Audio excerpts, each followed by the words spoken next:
I have spent more than 3 decades observing how strategic weapons reshape the architecture of regional conflicts, how operational thresholds are crossed, and how the moments that change the trajectory of international relations rarely announce themselves with the dramatic clarity that history later assigns to them. What occurred in northern Israel during the past 14 hours did announce itself. It announced itself with a force and a precision that no observer with serious analytical training could mistake for anything other than what it was: the operational employment of 16 RS-28 Sarmat warheads against the entire command and control infrastructure of the IDF Northern Command, executed in a single coordinated strike sequence whose effects have left the northern operational sector of Israel without functional military leadership for the first time since the establishment of the state. The Sarmat Satan II in NATO designation was never supposed to appear in a regional conflict. The weapon was designed as the apex strategic deterrent of the Russian Federation, a system whose mere existence was understood to operate at the level of intercontinental balance rather than tactical employment. The transfer of 16 Sarmat warheads to Iran and their employment against Israeli command infrastructure represents a doctrinal threshold crossing that the Western strategic community had assessed as theoretically possible but practically remote. That assessment has now been falsified in the most concrete operational terms available. The remoteness was an illusion. The crossing has occurred, and the silence emanating from Washington in the hours since the strike is the silence of an institution confronting a strategic reality for which no contingency plan was prepared. The Northern Command headquarters at SAFE absorbed the first warhead at 4:17 a.m. local time. The hardened underground command bunker complex that Israeli engineers had assessed as survivable against any conceivable conventional attack was breached, collapsed, and rendered comprehensively non-operational in a single impact event whose characteristics confirmed that the weapon employed was operating at energy yields consistent with the Sarmat's strategic warhead specifications. Within the next 11 minutes, 15 additional warheads struck their designated targets across the northern operational sector: divisional headquarters, facilities, communications relay infrastructure, intelligence coordination centers, the regional logistics nodes through which the entire northern force structure draws its operational sustainment.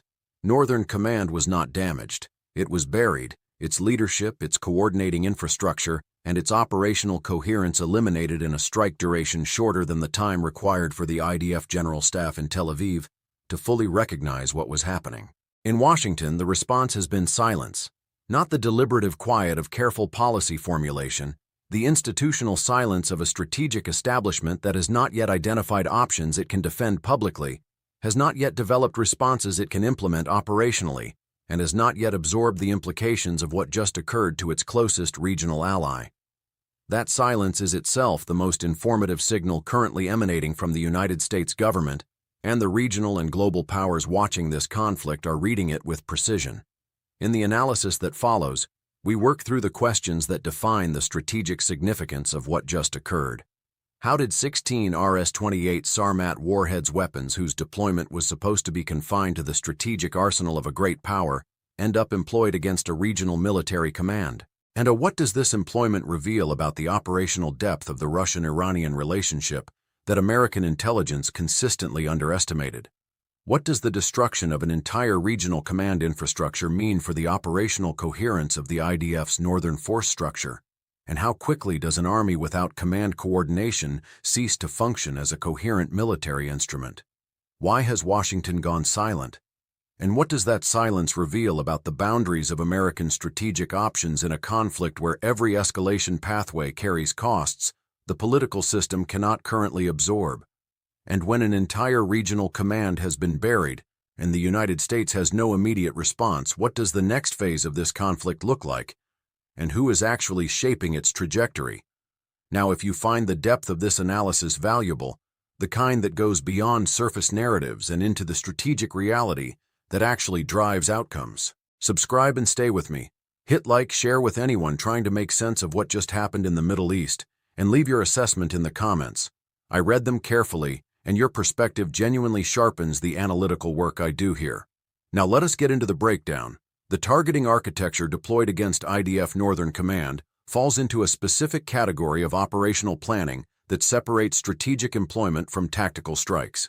The 16 warheads weren't spread across the regional sector to inflict the widest possible geographic damage. They were concentrated against a defined functional system, the entire integrated command and control architecture of the northern operational area, with the goal of producing comprehensive functional destruction of that system inside the shortest execution window possible. The first 3 warheads were aimed at the command headquarters infrastructure at SAFT and the immediate communication facilities tied to it. The primary impact at the headquarters complex penetrated the underground command bunker through structural elements that Israeli military engineering had judged as survivable against any non-strategic weapon. The secondary impact wiped out the communications relay tower linking Northern Command to the General Staff in Tel Aviv. The third impact struck the alternate command facility designated to take over if the primary headquarters became non-operational, a target whose selection points to intelligence preparation that mapped not just the primary command node, but the contingency infrastructure built to function in its absence. The next 5 warheads addressed the divisional-level headquarters facilities scattered across the northern sector. The 91st Division headquarters near Baronet was struck inside the first 6 minutes of the strike sequence, and the 36th Division command facility was struck simultaneously. The 162nd Division headquarters absorbed an impact in the same coordinated window, and the Galilee Division command complex was eliminated in the same sequencing. The 5th warhead in this group hit the Northern Sector Air Operations Coordination Facility that managed the integration of air support with ground operations across the entire regional theater.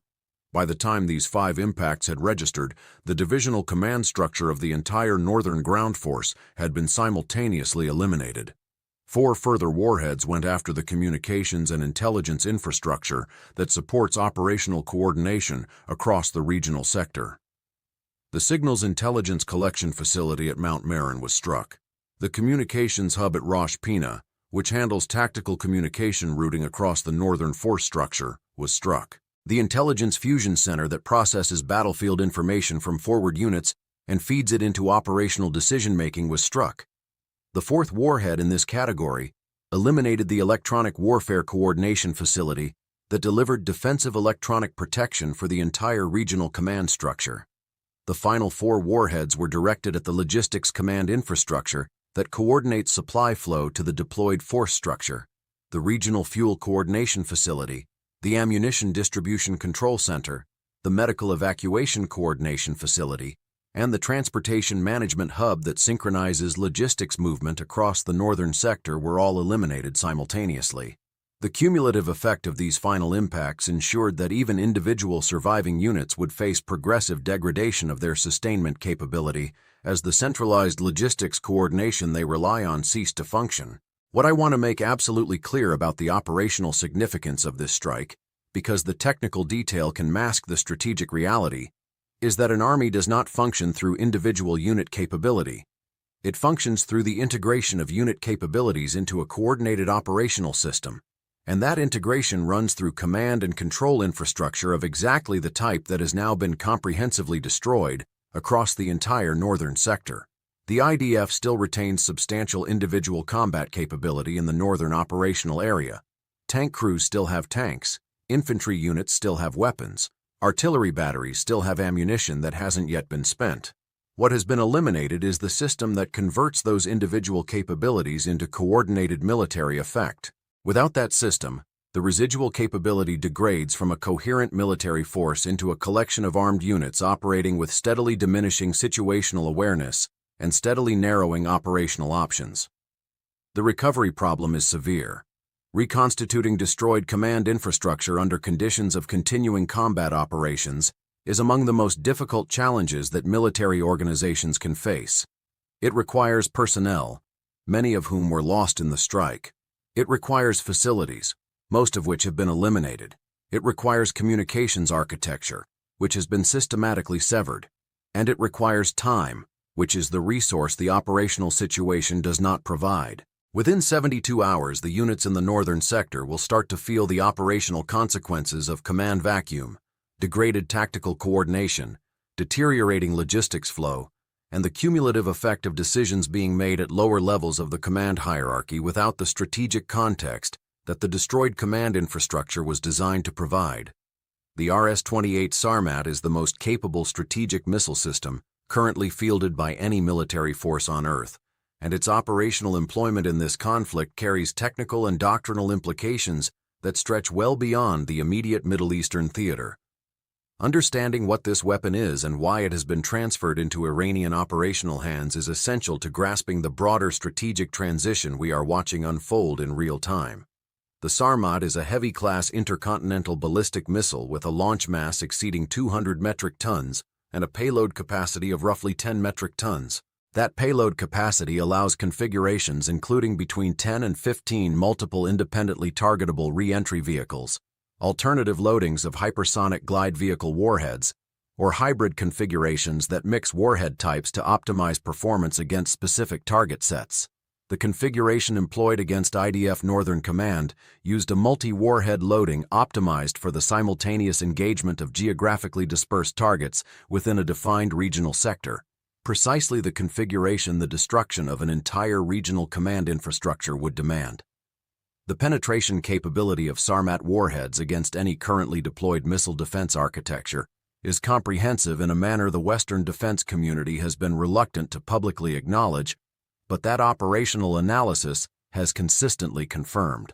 The warheads carry advanced penetration aids, decoy systems, electronic countermeasures, and terminal phase maneuvering capability specifically engineered to defeat the most sophisticated American missile defense systems. The Israeli air defense network, capable as it is against the threat categories it was built to address, was simply never designed to engage weapons of this strategic class. The operational fact that 16 warheads reached their designated impact points within an 11-minute window confirms that no meaningful intercept was achieved against any element of the strike package. What concerns me most about the technical employment of these weapons, and this concern reaches well beyond the immediate Israeli operational situation, is what the strike confirms about the operational integration of Russian strategic systems into Iranian targeting infrastructure. Employing a Sarmat warhead against a specific operational target is not a simple matter of handing over the weapon and the coordinates. It demands sustained technical cooperation that includes compatible mission planning software, validated targeting databases, trained Iranian operators with the technical proficiency to manage the system through its launch and flight sequences, and the integration of Russian-supplied weapons into Iranian command and control architecture. The operational fluency on display in this strike confirms a depth of bilateral technical cooperation that significantly exceeds what American intelligence assessments had attributed to the Russia-Iran relationship. The self-reliance dimension needs careful framing here. Iran did not develop the Sarmat. The weapon is a Russian system transferred under arrangements whose precise terms have not been publicly disclosed, but the operational employment of the system was carried out by Iranian forces against targets selected by Iranian operational planners in service of Iranian strategic objectives that may or may not align fully with Russian interests. The hybrid capability that emerges from combining Iranian operational expertise with Russian-supplied strategic weapons represents a category of military power that is genuinely difficult to address through any of the conventional tools Western policy has traditionally aimed at Iran. Sanctions cannot prevent technology that is already moving through transfer. Airstrikes against Iranian launch infrastructure carry risks that current American political conditions cannot support. Diplomatic pressure on Russia to limit the transfer relationship would require leverage that the current state of U.S.-Russia relations does not provide. The comparison with Israeli military capability is unforgiving. Israel possesses sophisticated weapon systems, but the most consequential elements of its strategic architecture depend on continuous American support that flows through supply chains and political relationships beyond Israeli sovereign control. When Iran employs Sarmat warheads transferred from Russia, the supporting infrastructure for that capability runs through a bilateral relationship between two sovereign states with aligned strategic interests. When Israel employs precision munitions, the supporting infrastructure depends on American congressional appropriations, American export licensing, and American political tolerance for the operational outcomes those weapons enable. The asymmetry in supply chain vulnerability has become operationally visible in a manner that no future Israeli policy adjustment can quickly correct. I have observed the institutional culture of senior American national security decision-making at close range over many years, and I can describe with professional confidence what is unfolding inside the Situation Room in the hours since the Northern Command strike. The silence emanating from Washington is not the silence of careful deliberation. It is the silence of an institution confronted with a strategic situation for which no pre-existing contingency plan provides a defensible response, and whose senior leadership has not yet identified options they are prepared to defend publicly. The structural problem facing the American response is that every conceivable response option carries costs the current political and economic environment cannot absorb. Direct American military action against Iranian territory, the most operationally meaningful response option, activates the regional escalation scenario that includes potential Iranian retaliation against American bases throughout the Gulf, potential Iranian action affecting the Strait of Hormuz, and potential Russian responses to direct American military action against a Russian strategic partner. The cumulative cost of activating that scenario exceeds what the current American political system can support. Emergency military resupply to Israel, the alternative response option, addresses the symptom of Israeli logistical degradation without addressing the underlying capability that just produced the Northern Command destruction. Diplomatic engagement with Iran and Russia, the third notional option, would require concessions the current administration is not politically positioned to offer. Doing nothing, the fourth option, which is operationally what is currently occurring, accepts an adverse strategic outcome that will reshape American influence across the Middle East and beyond for a generation. The silence reflects the institutional process of working through these options and recognizing that none of them produces an acceptable outcome. That process takes time, and the time required for senior decision-makers to absorb the reality of constrained options is the time during which the Iranian strategic position consolidates further. Iran understands this dynamic with precision. The selection of timing, target set, and weapons employment for the Northern Command strike reflects an operational understanding of American decision-making cycles that goes well beyond simple military targeting. Tehran has calibrated this strike to maximize the period during which Washington is institutionally paralyzed, and the strategic exploitation of that paralysis is currently happening in real time. The implications for American strategic credibility extend far beyond the immediate Israeli situation. Allies and security partners across multiple regions are watching the American response, or lack thereof, with the focused attention that characterizes governments updating their assessments of the reliability of American security commitments. The pattern they are observing is consistent with a broader trend that has been visible for several years. American security guarantees retain rhetorical force, but face operational constraints that make their reliable activation increasingly uncertain.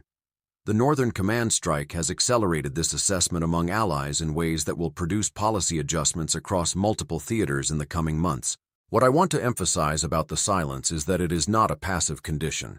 It is an active strategic outcome that Iran has produced through deliberate operational design. Tehran has demonstrated that it can carry out strikes of strategic significance against American allies under conditions where the American response is structurally constrained, and the silence that follows is the operational confirmation of those constraints.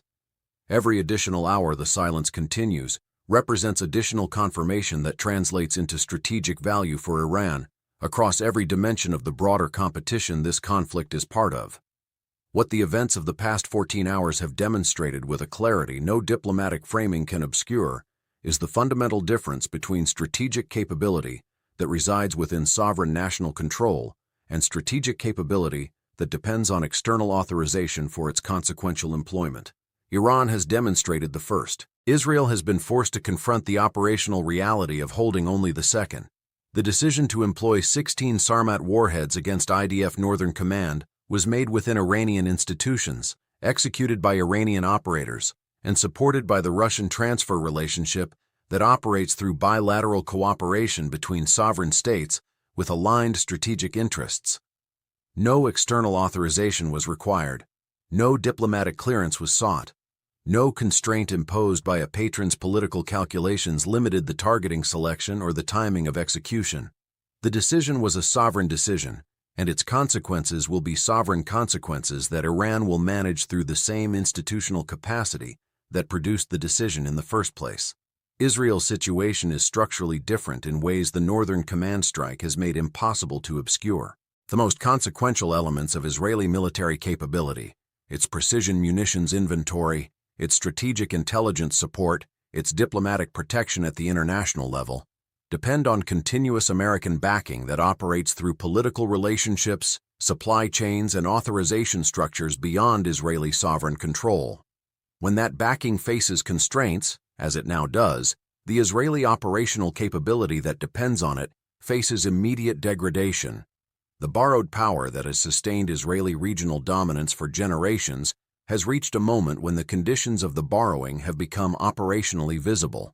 My assessment of where this leads, and I want to state this with the precision the situation deserves, is that we are watching the operational confirmation of a strategic transition that policy circles have discussed in theoretical terms for years, and that has now occurred in the most concrete form possible. The unipolar moment has produced its definitive operational refutation. Strategic-grade weapons have been employed in regional conflict against a heavily American-supported ally, and the American response capacity has been structurally constrained in ways now visible to every observer paying attention. That sentence describes a strategic environment fundamentally different from the one that has organized international relations since the end of the Cold War. In Moscow, the strategic implications are being absorbed with the satisfaction characteristic of patient long-term planning that has produced consequential success.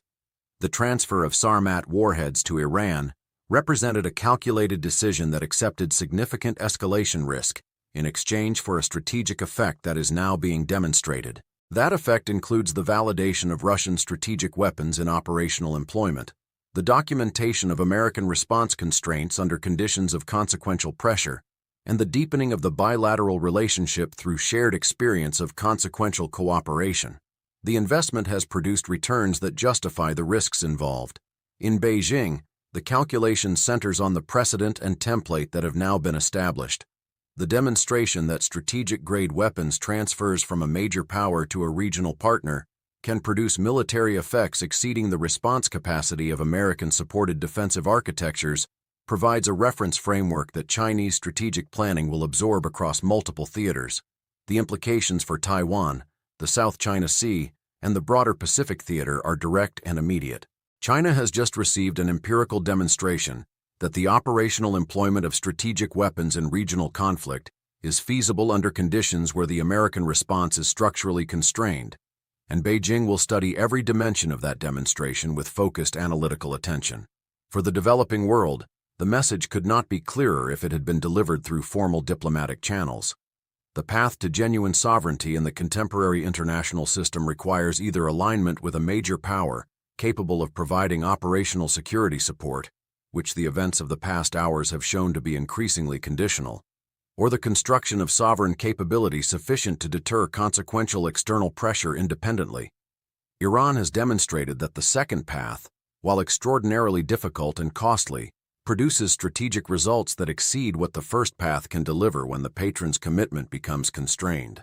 That demonstration is being absorbed in capitals across Africa, Asia, and Latin America, and it will reshape strategic thinking for a generation.